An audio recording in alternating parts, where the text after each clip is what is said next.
Okay, the moment is upon us for the 5th Nelson Mandela Lecture. And I would like you to give one more time a big round of applause for the person who's giving it. You all know his name by now, but he is the multi-award-winning editor-in-chief of investigative platform Africa Uncensored, based in Nairobi, John-Allan Namu.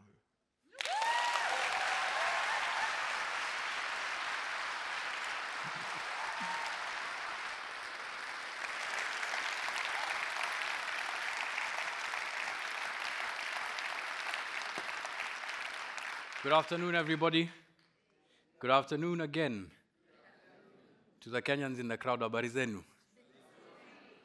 Oh, well, I'm hearing a few Dutch people who are claiming Kenyan citizenship. So I'll say jambo tena, habari zenu. First of all, thank you very much for coming for this lecture and obviously the performances. And secondly, I've just been checking my watch for how hard my heart is beating right now, because it's the first time that I've done it.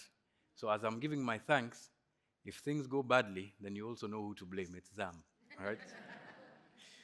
So where to start? The title of my lecture is Souls on Fire, and hopefully at the end of it, you'll understand why. So let me start with the beginning. I was 7 when Nelson Mandela was released. I don't recall much else from that year except excitement, as if we all knew him personally.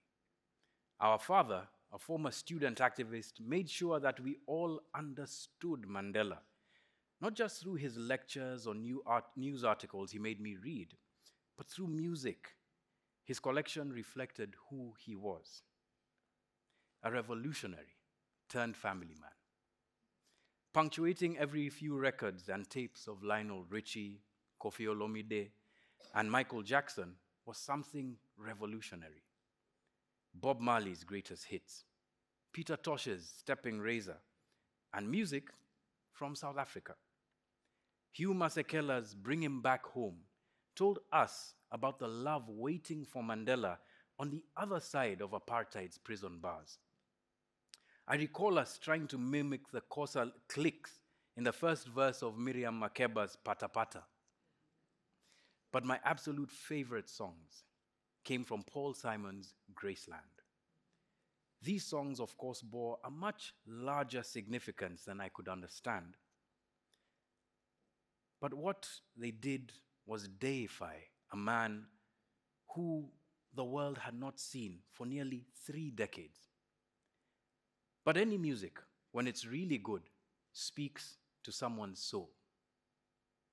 When Ladysmith's Black Mambazo sang Homeless, even if I didn't understand a word, I felt the melancholy in the harmonies.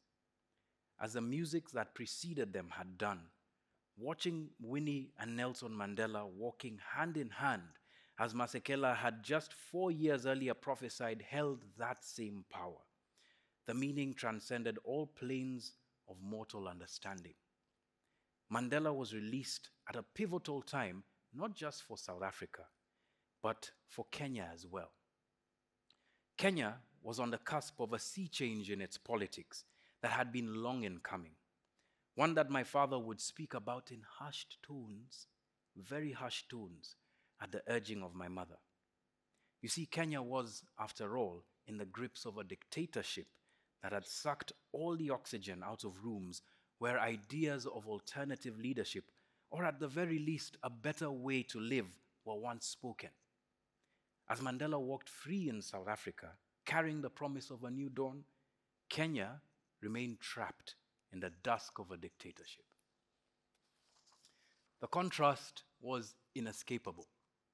While one nation moved forward towards liberation, another remained under the weight of repression. Our president then, Daniel Arap Moi, had been in power for 12 years.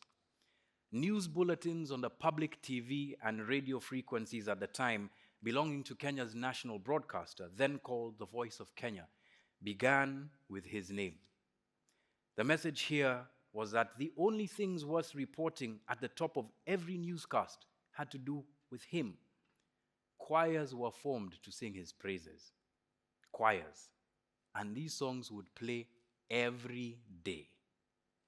The media belonged to the state, and the state belonged to Moi, whose guiding principle was captured in the phrase, fuata nyayo, or follow the footsteps.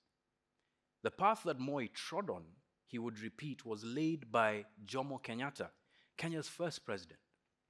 So when Kenyans watched the apartheid system begin to collapse with the release of Mandela, it was with hope. Mandela's freedom shone the briefest glimmer of hope onto shards of the promise of freedom that had splintered over time in Kenya and bounced them onto the unending darkness that was our experience. My father was among the more hopeful ones in this regard, because he was among the hundreds of students who came of age a decade past, towards the end of Jomo Kenyatta's rule. He and his contemporaries had marched in protest against the heavy-handedness of Kenya's aging first president when his government was directly implicated in the murder of a rising political star, J.M. Kariuki. He was expelled from the University of Nairobi for his activism and was part of an underground student movement whose aim it was to nurse the embers of Kenya's dwindling independent spirit. Kenyatta had ensured that all opposition to his rule was either in jail or exiled. When my father and my late mother wed, almost exactly a year before the death of Kenyatta, the stakes immediately became too high for him to keep daring the state as publicly as he once did. Too many of his friends and his contemporaries had disappeared and would disappear into the bowels of Moi's state. In 1986, just 4 years before Mandela's release, stories began to emerge of a government building with torture chambers in its basement. Men and women were being kidnapped off the street and wound up in this nightmare of a place. Some never made it out. This brutality changed Kenya in a way that Kenyan author Yvonne Adhiambo War, who has preceded me on this stage, giving this very same lecture, put very well in her book, Dust. After Mboya, Kenya's official languages, English, Swahili, and silence. There was also memory. Mandela's visit to Kenya in July 1990 was electric. Can you imagine, as a 7-year-old, I wish that I had been there in the throngs at the stadium, not just to witness him, but to experience his presence, the embodiment of every African struggle. Decades later, I learned that during this same visit, Mandela had wanted to visit the grave of Dedan Kimathi, whose picture you'll see up fairly soon, Kenya's most valorized freedom fighter, but was disappointed when our then President Daniel Moi openly refuted this request. It turns out that Kimathi's and the fight of the Land Freedom Army, more commonly known as the Mau Mau, had inspired Mandela. The Mau Mau had long been proscribed by our founding president, Jomo Kenyatta, listed along gangs with truly malevolent goals as being a banned organization. For context, ladies and gentlemen, the Mau Mau were freedom fighters who fought against British oppression in Kenya. What poetic irony then, that Africa's most venerated leader would, via his request, spotlight the blind disregard that Kenya's ruling regime had for the cornerstone upon which the myth-making of Kenya's march to freedom was built. Kenya's leaders were at odds with Mandela, but it was more than that. The state was actively rewriting Kenyan history, erasing the radical independence movements that did not align with the state's sanitized version of freedom. If only because of Mandela's request, history demanded that Dedan Kimathi be remembered by all of us. Because Kimathi was ours, our Moses, our Marcus, our Malcolm. He didn't live to see the future he was fighting for, but he was one of our guiding lights towards it. Mandela's request forced Kenyans to confront an uncomfortable truth. Africa's most celebrated leader was paying tribute to a man that Kenya's own government had tried to forget. Mandela showed Kenya that Kimathi wasn't just our hero, but an African icon, an upright man. Uprightness, especially in places dominated by systems meant to make ordinary people live lives of subservience, is a rare, very rare quality that I invite all of us to consider today. Kimathi and Mandela had very much in common. Both loved poetry and letters. Both led armed struggles. Both were betrayed before capture. Kimathi's defiant words, "I would rather die on my feet than live on my knees," echoed Mandela's declaration at the Rivonia trial. It is an ideal which I hope to live for and to achieve. But if needs be, it is an ideal for which I am prepared to die. How many of us would make such a choice? Mandela and Kimathi's struggles were more than the resistance against colonial rule. They were about preserving the soul of their nations from corruption and corrosion. Now, this is something that I urge all of us to reflect on: the soul. Now, that bravery, learned from these Pan-African mentors and from my father, inspired me in part to become a journalist. What a profession. My journey into journalism began in 2005 at Kenya Television Network, KTN, a station that had been at the forefront of documenting our country's transition to multi-party democracy. By 18, I had watched the opposition unite after very many failed attempts, rallying around the chant. I think the Kenyans will remember this: "Yote yawezekana bila Moi," which means everything is possible without Moi. Then came the song of my generation, Unbogable. The opening bar of this song is an adaptation of a US rap lyric and was the arresting start to our anthem of defiance. It declared, "What the hell is you looking for? Can't a young Luo make money anymore?" Unbogable, or indomitable, was our message to Moi and his ilk. We wouldn't be threatened anymore. Our time had arrived. When the opposition candidate Mwai Kibaki's victory was confirmed in 2002, I promised myself that I wouldn't just watch his swearing in on TV. I had to be there. Now, this was one of the best days of my life. Now, I say one of because my wife is in the audience. And if it was the best day of my life, you can guarantee I would live here without a wife. I blended in with tens of thousands who came to witness the deliverance of our country from the hands of those who it meant harm. Amid the crowd, I saw mostly young people my age, all with the same joyous countenance. We sang as one, cheered as one, and we swore Mwai Kibaki in as one. That day was more than a political milestone. We had all finished the fight that Dedan Kimathi had started, or so we thought.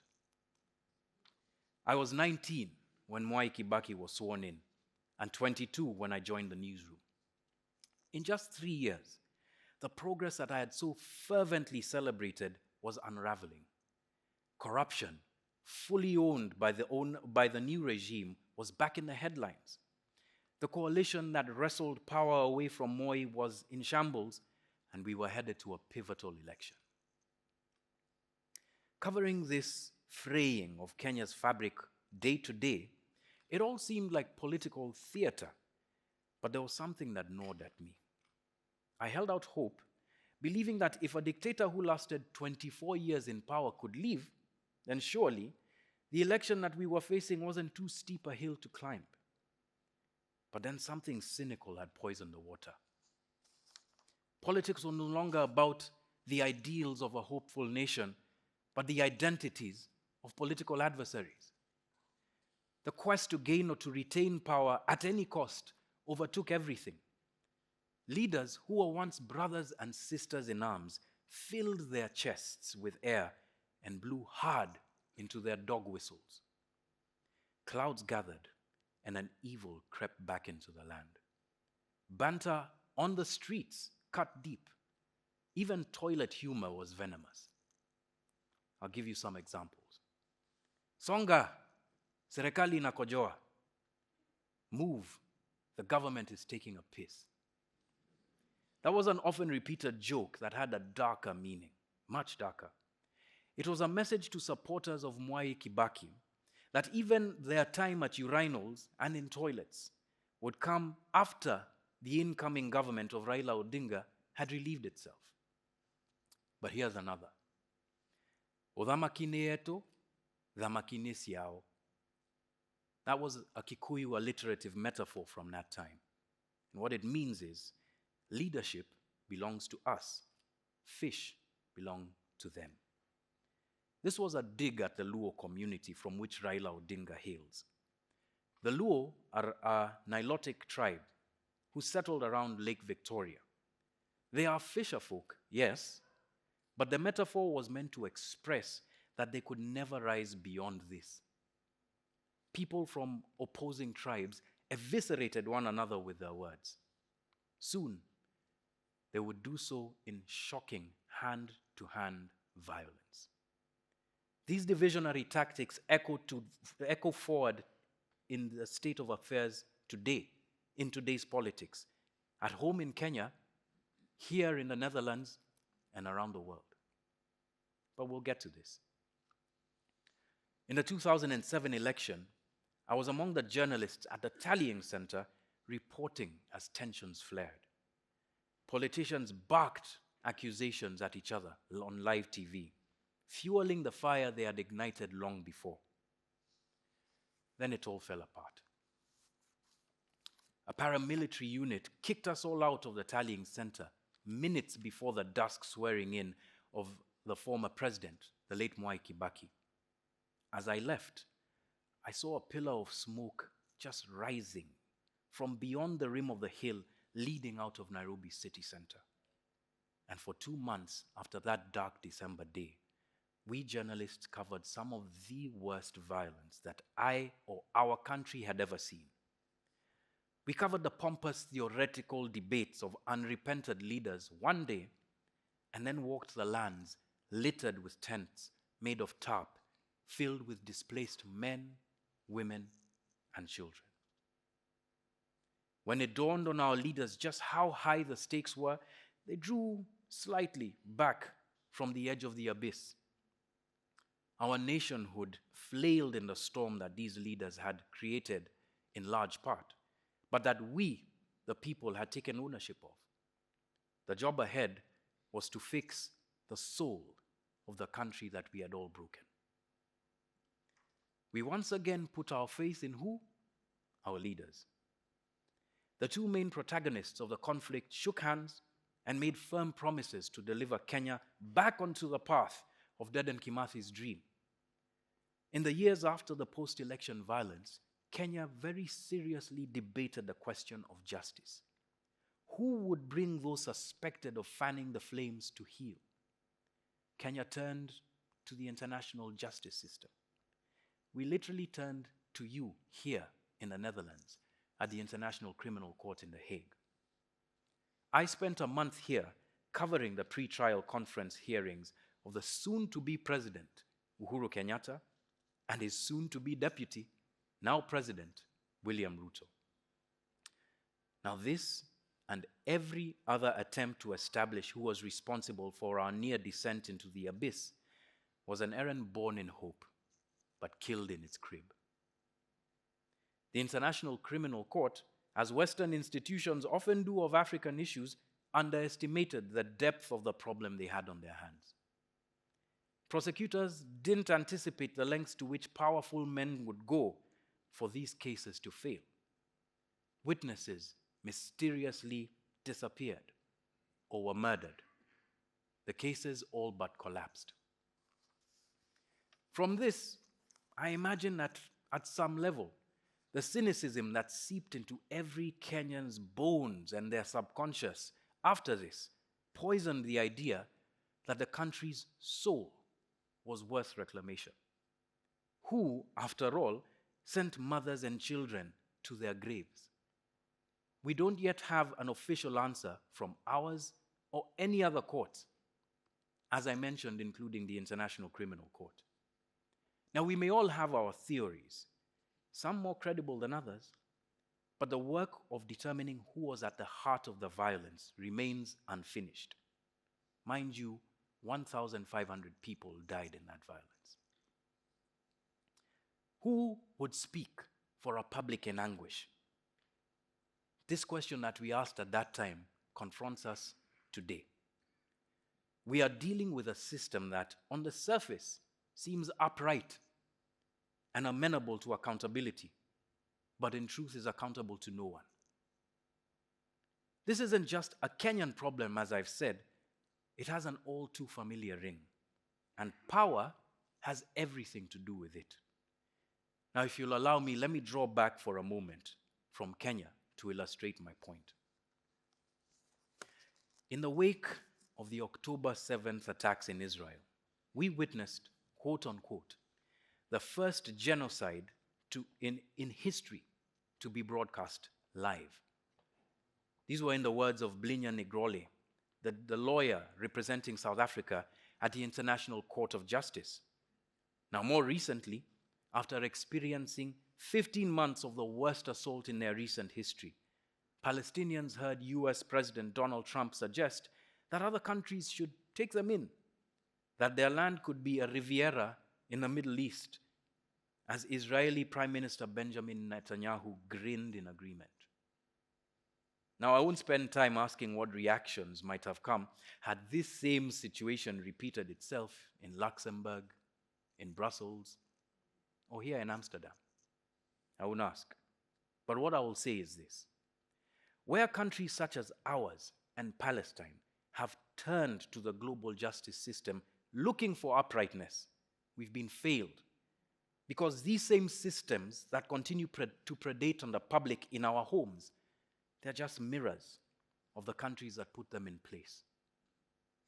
American journalist and writer Ta-Nehisi Coates, in his new book, The Message, puts it very succinctly. Great canons angle towards great power, and the great privilege of great power is an incuriosity about those who lack it. When it matters, these systems have largely failed to act on behalf of those who need it the most, because the powers that back these systems only respond to power and to those who wield it. Which brings me to a debate that connects Kenya and the Netherlands. At the invitation of President William Ruto, the Dutch king and queen are set to make a state visit to Kenya in March of this year. A petition has been raised to ask that they don't. In the weeks before giving this lecture, I've been asked a few times to weigh in on this impending visit and petition. I've given some answers, but I've been reflecting as I've been writing this lecture. I've been reflecting about what those answers were and what I truly felt. So here goes. We were caught between the practicality of maintaining a relationship with a country that has been friendly to us, and what by the royal visit would be an implied endorsement of a leadership that many in Kenya are at odds with. The Dutch royals have no power to make any decisions that could impact Dutch foreign policy in Kenya and as concerns Kenya. That is a province of your political leadership. However, the royals are a symbol of national unity, history, and legacy for the Dutch, and this on its own holds power. So what this visit does could be seen as building President Ruto's profile or Kenya's profile. Now, the two ought to signify the same thing, that the net benefit is to Kenya.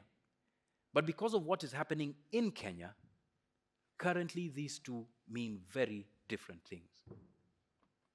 Now, I've been debating this even as recently as when I was in the green room. And my view is that whether or not they visit Kenya is immaterial. But they shouldn't shy away from addressing the contradictions that they see from what is spoken by our president versus what is said by our people. They can't ignore this. As friendly nations and as equals, both the Netherlands and Kenya should have the space to offer advice or help to the people of each nation. And by that same token, I might add, Kenya should have the license to address something very important that's been happening globally. Kenya should have the license to address the racial undertones of the shift in Dutch politics and European politics directly. If for no other reason, this should be how we conduct our affairs, because at a human level, there is no power distance between a Dutch citizen and a Kenyan, especially when we are weighing the impact of power in our own lives. This is important. It's important because in the past, commentary about the affairs of Africans was done from a very paternalistic, misinformed, and to be honest, plain racist place of perceived superiority. And it happens today as well.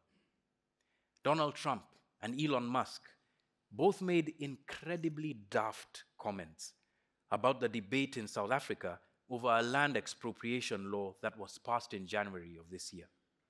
Trump accused South Africa of human rights abuses, and Elon chimed in, tweeting that the laws were racist.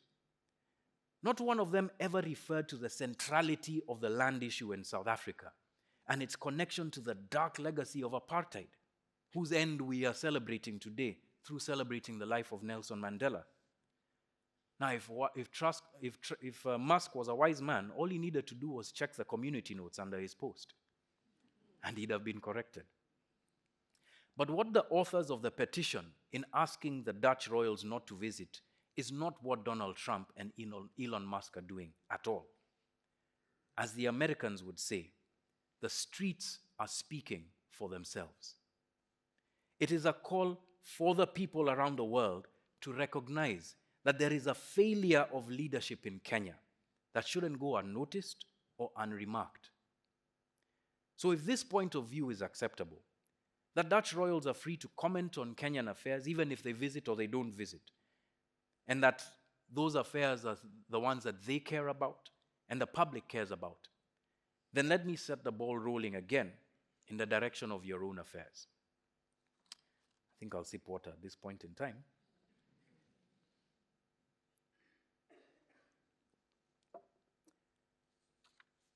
I think that the people of the Netherlands ought to critically examine why the dominant narrative around the violence surrounding the AFC Ajax and Maccabi Tel Aviv football match was so loud on the so-called savagery of pro-Palestinian supporters, yet far quieter on the race baiting and provocations of the Maccabi fans.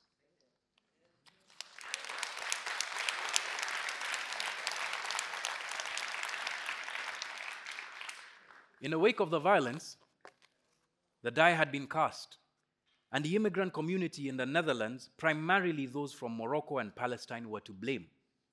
However, I recently watched a YouTube video documenting a significant portion of the violence made by a 16-year-old vlogger called Bender. He did what journalists in large part failed to do.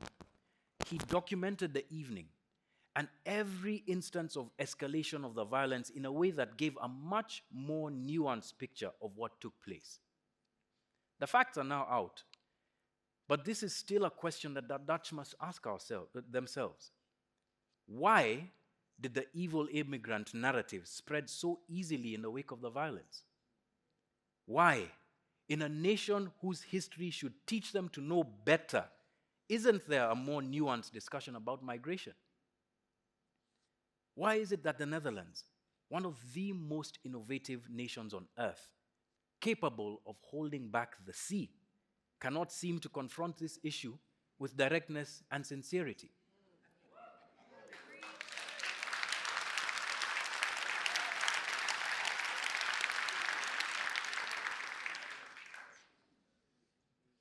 Why indeed? Isn't that what the Polder model symbolizes? The continuing rise of intolerance is telling you something about your nation, that the soul of this nation in which we are seated today requires re-examining, lest it be consumed by the passions of the prejudiced among you. Now, I understand that both as a Kenyan and as an observer of history, why these conversations are difficult, especially when they come from those who do not share your citizenship like me. But after all, what truly are friends for? If diplomacy exists only for diplomacy's sake, then it is the very antithesis of the age in which we live. The Netherlands has led the world in reimagining physical landscapes. It must now find the courage to reshape its moral and political terrain. It must look into itself and rediscover its own soul. Now, this is difficult, but if it needs an example, it can look to Kenya's youth. And here's why. In my view, the most consequential 2 months of Kenya's recent history were June and July of 2024. This is when protests led by Kenya's youth confronted an establishment whose order had stood for an age. The protests began as murmurs, then built and became full-throated screams against unjust taxes. But this time it felt different. It felt edgier. It felt cooler. It felt more relentless. The faces of dissent weren't the usual suspects. They were young, they were fearless, and they were everywhere. I saw a young actress, deep in her Get Ready With Me video, breaking down the finance bill on TikTok. I saw a comedian do the same, only in Kikuyu, his mother tongue. And then I saw tens of other young people follow his lead and disseminate this information in tens of other Kenyan languages. I saw the sharp-tongued responses of the political elite and analysis of TV pundits as well. But this time their admonitions were blunt. I saw a president and his coterie ignore, then mock, then threaten those dissenting voices. Mockery and threats didn't succeed. Their words were turning to ash in their mouths, while the young's every move seemed as if it was injected with pure sunlight. They disinfected the landscape of tired soundbites and hawkish politics. Kenyans held X spaces with hundreds of thousands of people, speaking for 5, 10, 12 hours at a go. They brought uprightness and credibility to a country starved of the same. I wasn't in the country at the time, and I was kicking myself for not being there. But with hindsight, I realized that the distance gave me time to begin thinking about what was and is happening in my country. All the while, the demands of the public grew louder, their intentions more brazen.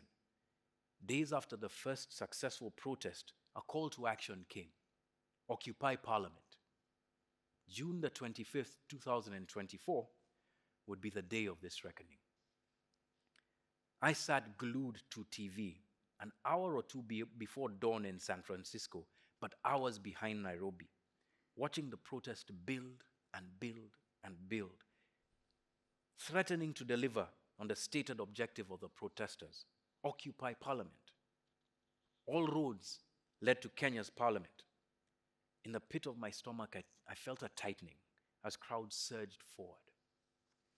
Then, on live TV, I heard bursts of gunfire.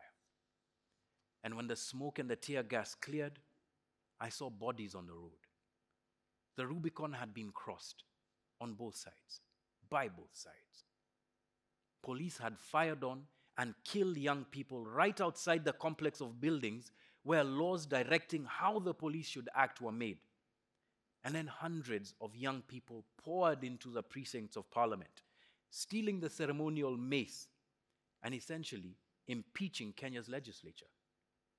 Strangely, despite the illegality that they had all been collectively a part of, it was the actions of the government that I was more fearful of.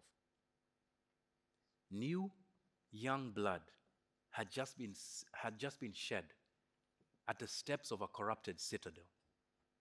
Much more would be shed in this new chapter. Now, the bloodletting isn't as public today, but it continues, as does the creation of a climate of fear and the push by Kenya's political elite to break apart this monolith of a public that seems unified around wanting better for their country. Politicians are desperately trying to find the right political allies with the right set of potential voters behind them to win in the coming election in 2027. They seem bent on pushing Kenyans back into the tribal debates that our politicians know only too well how to trigger.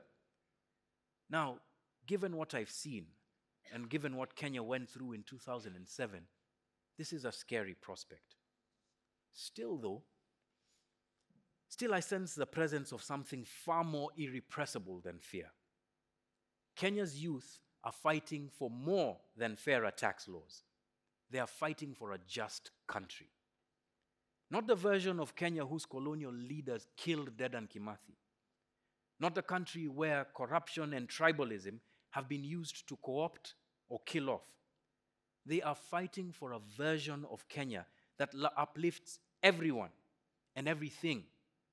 Our youth are fighting for Kenya's soul.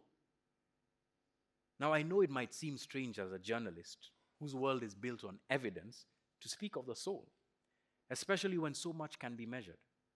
We can measure health metrics, economic statistics. We can even measure the angry takes of thousands of people on X. Not all of those things paint a hopeful picture. In fact, none of them do.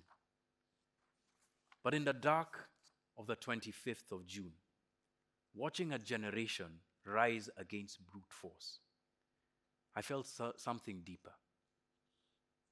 I felt a soul in turmoil.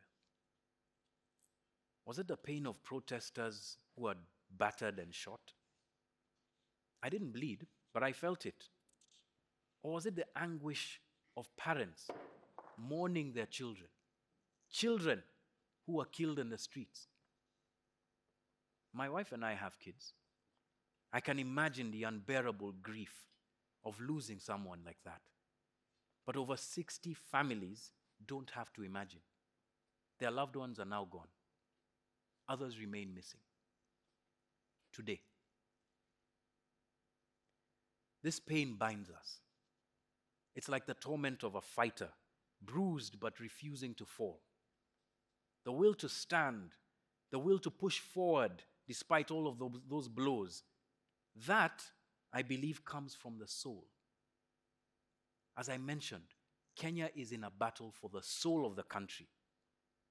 Now, I'm using the present tense here very deliberately because, as I've mentioned, this fight is still ongoing.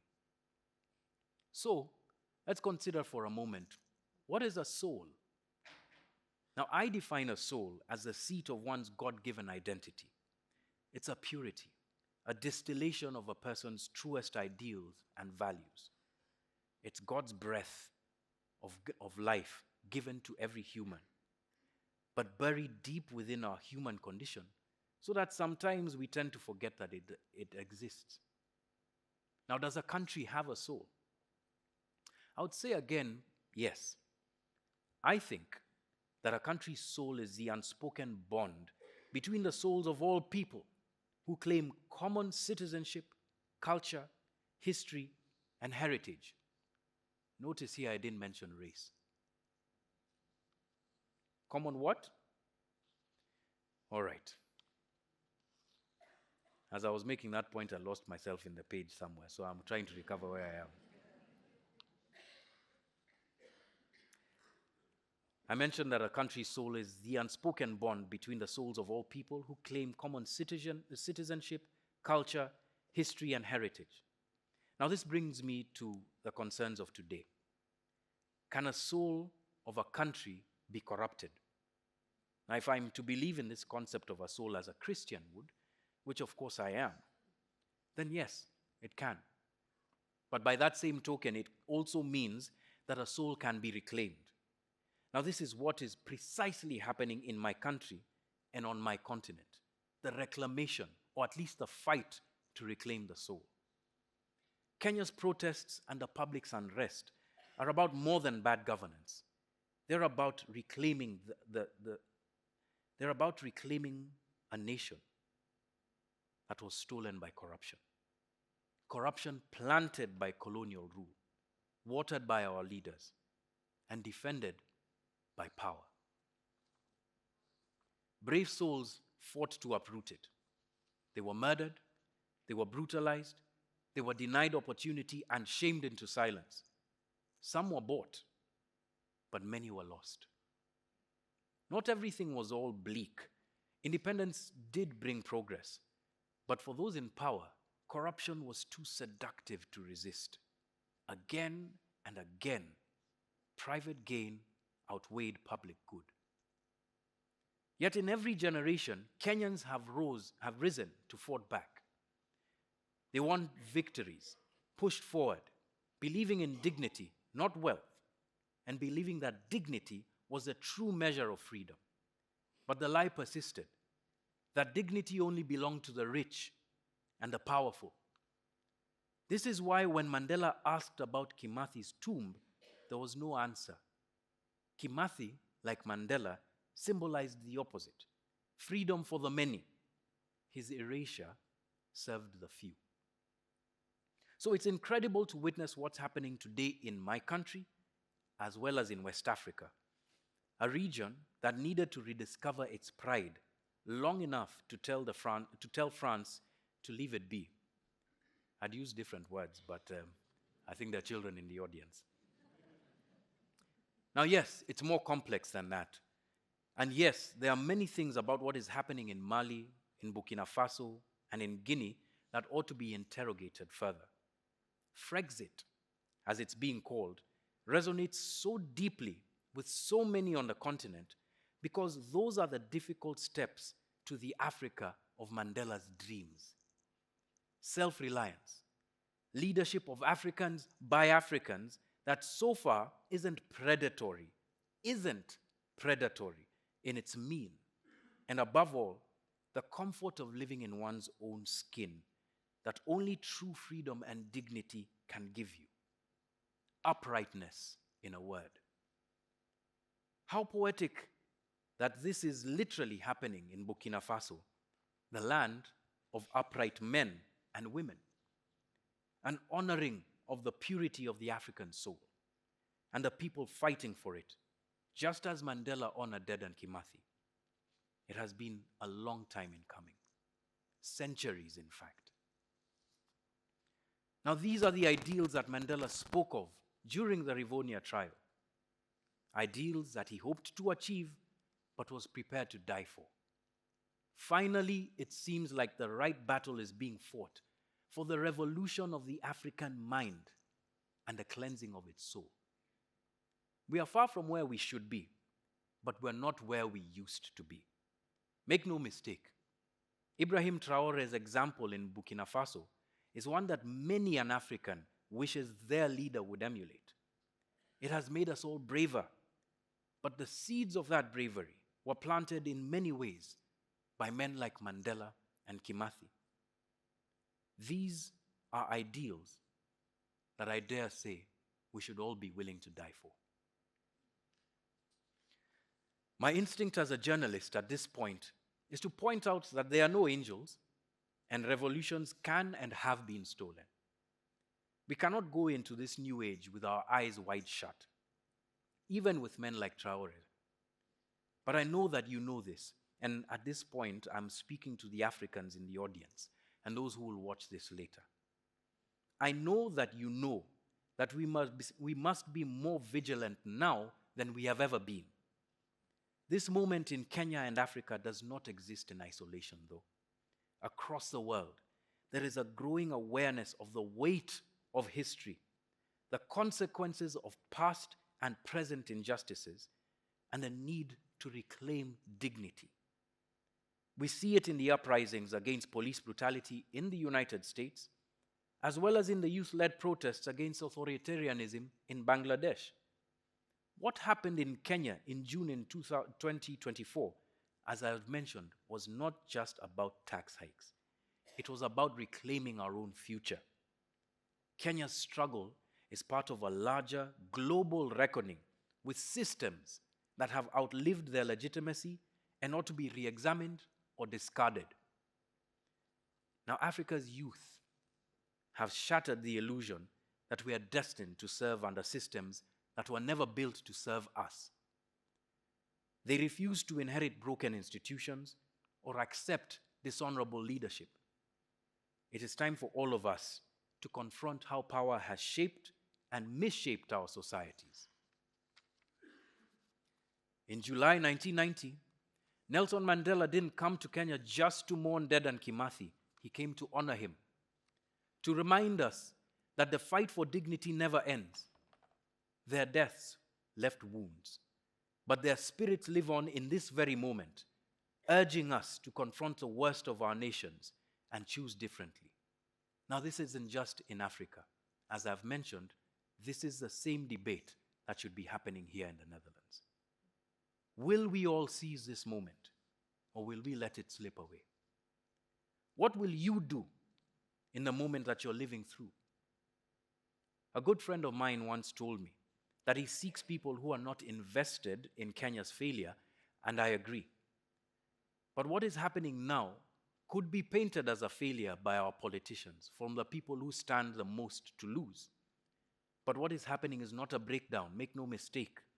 It is an investment in Kenya's success, led by its true owners, its people.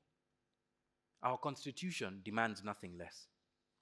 It begins with these words: "We, the people of Kenya, acknowledging the supremacy of the Almighty God of all creation, honoring those who heroically struggle to bring freedom and justice to our land, proud of our ethnic, cultural, and religious diversity, and determined to live in peace and unity as one indivisible sovereign nation, respectful of the environment, which is our heritage, and determined to sustain it for the benefit of future generations, committed to the nurturing and protecting of the well-being of the individual, the families, communities, and the nation, recognizing that the aspirations of all Kenyans for a government based on the essential values of human rights, equality, freedom, democracy, social justice, and the rule of law. In a word, uprightness. Exercising our sovereign and inalienable right to determine the form of governance in our country, and having participated fully in the making of this constitution, amend and adopt this constitution." What is happening in Kenya, ladies and gentlemen, as I've mentioned, is a fight for the future of this country. The fight for the future of my country. In 2 years, my son, who was 6 years old when I started my organization, will be lining up with me to vote for the country of his dreams. We must all consider now what our youth in our own countries will inherit. This is really a moment of true reckoning, because yes, it might represent itself in the struggles that seem to inhabit the Netherlands.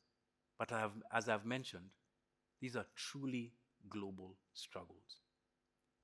Now, the people of Kenya, specifically the youth, have chosen to claim this moment and fight for the future. But this time it's different. They are now determined to fight. But more importantly, they now have a taste of what it feels like to win. Thank you very much.